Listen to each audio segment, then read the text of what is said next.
Hello, this is Dana Arcuri, and I am an author, speaker, and wellness coach.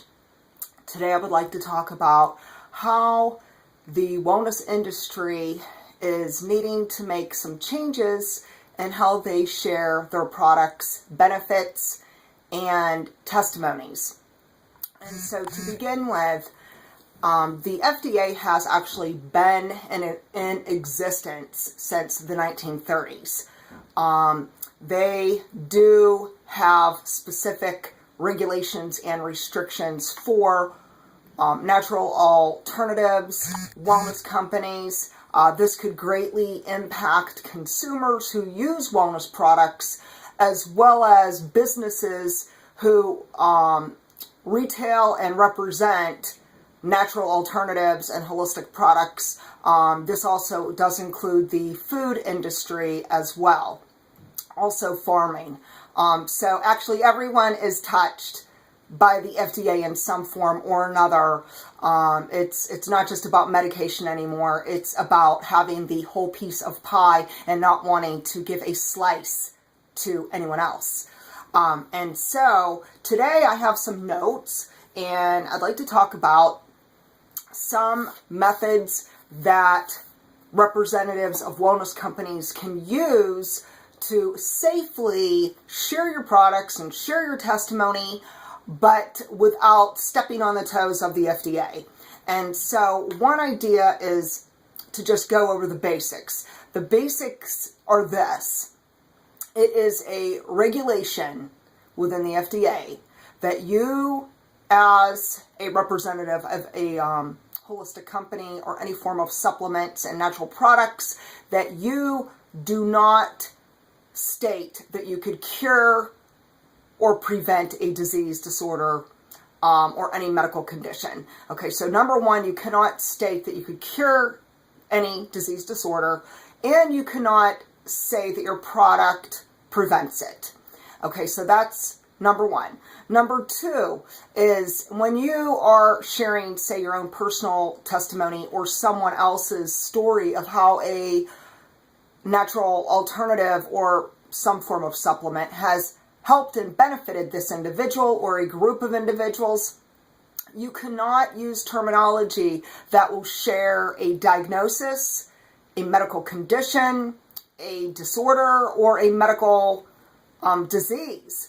And so you have to rethink how you could reword a medical condition.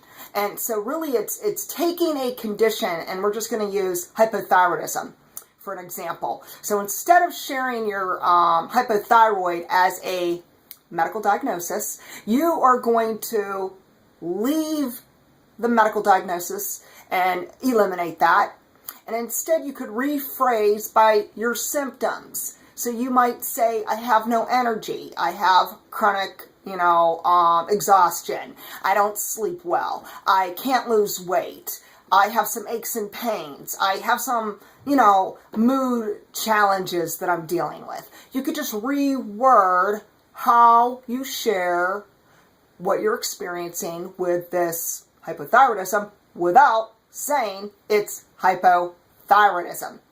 Okay, so another example is, instead of sharing your disease, disorder, or diagnosis, and we're going to use ADHD. So my example is someone was diagnosed with ADHD, and instead of saying this is what you're diagnosed with, instead you could just say, I have challenges with focus and concentration and staying on task.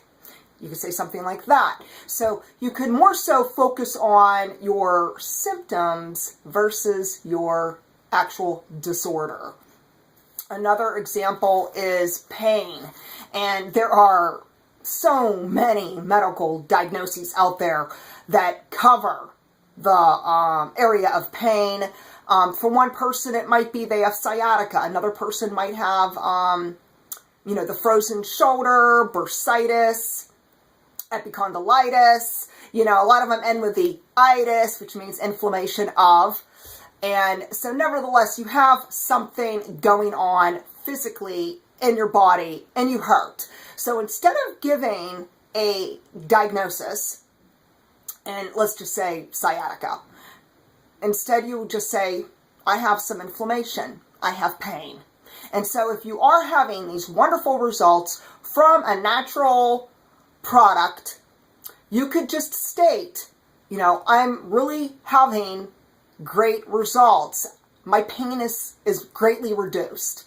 Something along the lines where you're no longer using medical terminology and you're keeping this more generic. So really it's all about keeping it simple. It's about watching your back as a representative of a company, and also respecting the policy of a company that you represent. So good chance if you are representing any form of holistic, natural, alternative business or association, even the food industry, you need to respect the policy of whoever you work with or represent. And so they are being watched by the FDA, and based on the fact that you may be working with this company or along with this company or representing this company, therefore you are being watched. And so there is great scrutiny in what you are saying and what you are doing on the internet. This includes Facebook, Twitter, LinkedIn, Google, YouTube videos, and think of every social media out there. And yes, this includes every form of speech and every form of sharing a testimony. So just be careful on how you word things. Rethink your testimony and your benefits of products. That will greatly help you stay safe and still have a job and still be able to increase your productivity in your company. I'm just going to check my notes to make sure I covered everything. Let's see. I think I did cover pretty much of what I was thinking of. There's a few extras that I just thought, hey, let's go the whole way and then we'll end this video. Instead of saying you have depression or anxiety, you could say that a product has helped improve your mood. Instead of saying that this product or wellness drink has helped prevent your cold or your flu or some form of virus or bacteria, you could say that it has supported your immune system.